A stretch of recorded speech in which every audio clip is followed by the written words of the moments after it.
What would you do if you can go back in time and save a family member that was brutally killed, but in doing so, it could affect you and your whole total existence? Would you still do it? Keep it real. Come on, keep it real. Come on, keep it real. Come on, keep it real. Come on, keep it real. What's up, y'all? I'm Ty, and I'm back with another Keeping It Real. Today, we's talking about Time Cut. This was actually an interesting movie because it was kind of like Back to the Future meets Fear Street. So, I'm not really a big science fiction fan, but the mixture was kind of cool. It added another layer to the plot, and we about to get into that. So, BeatStars.com. Time Cut, which is Netflix number one movie right now, stars Madison Bailey as Lucy, Antonia Gentry as Summer, and Griffin Gluck as Quinn. Okay, so this movie starts in 2003. Summer was attending a party after a couple of her friends were murdered. Know that sound crazy, but you can kind of tell she was down and out, didn't really feel like partying, but she was there nonetheless. Um, then it shows Summer get murdered. Now I know it sounds like I'm ruining the movie, but this is literally in the first 5 minutes of the movie. Trust me, you're not ruining anything right now watching this.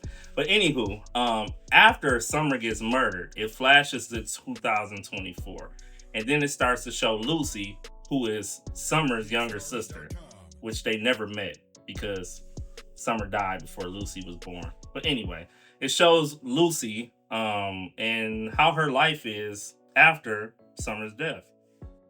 So I'm sure you can imagine parents that had a daughter that was brutally murdered, how they will be with their other child. A lot of overprotective, projecting fears, all of that, right? So Summer's death pretty much ruled Lucy's life, sadly. Besides, there's no way my parents let me go to DC for 3 months. They barely let me out the house after dark. Oh, come on, they might surprise you. How long has Mr. Pickles been in this box? Let me think. 20 years? I feel your pain, Pickles.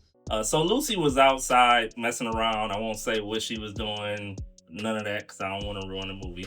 But she ends up going back in time. Yeah. And not only did she go back in time, she went 3 days before her sister was murdered. Now, as a side note, I want to say that you might want to pay attention a little bit in the beginning of the movie because, like, it shows certain details that, come about throughout the rest of the movie. But anywho, back to the story. So once Lucy got to 2003, of course it was a shocker. She didn't know what was going on. Once she finally realized, she ended up getting to meet her sister Summer for the first time, which was kind of crazy. She also made friends with Quinn. Quinn was like the high school nerd geek or whatever, and Lucy was really good with electronics, so they kind of hit it off really well. Together, those three came and tried to devise a plan to save these people that are going to be murdered, right? Keep in mind, though, Lucy is the only one that's from the future, so she's the only one that knows the murders that are happening. And how do you tell your sister, hey, you next? You know what I'm saying? So who killed Val and Brian? I don't know. They never solve any of the murders. There are more? Oh my god. Who? Look, you can't do anything. So the dilemma came when they started to realize that whatever you change in the past is going to definitely change the future. You know what I'm saying? Like that could hinder you good or bad, or it can hinder your whole existence. Would you save your sister at that point, not knowing what it's going to mean for you? Or is it going to be good? Is it going to be bad? Are you even going to be alive? It's crazy. It'd be a huge mistake. You should not change the past.